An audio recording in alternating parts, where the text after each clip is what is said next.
इसलिए अब आपकी मर्जी है। मेरा उद्देश्य यही है कि समय मिला, बार बार मानव शरीर नहीं मिलेगा। और शरीर को तो सभी अपना समय काट देते हैं, आप भी वैसे काट रहे हो।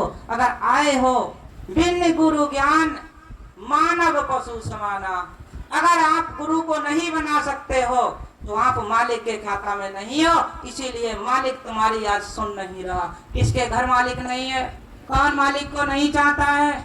किसने मालिक को नहीं बुलाया है? आज मेरे यहाँ आए हैं, इनमें से सभी ज्यादा से ज्यादा ऐसे आए हैं जिनकी आवाज मालिक ने नहीं सुनी। अगर सुनी होती घर वाले मालिक ने, चौराहे वाले मालिक ने, समाज वाले मालिक ने, तो यहाँ कोई नहीं आता। आता कोई नहीं आता। तो मैं कह रहा उस प्रथम मालिक से मिलो, उसकी ऊर्जा जागृत करो, आपको आनंद नहीं परम आनंद आएगा। विश्व को सत्ता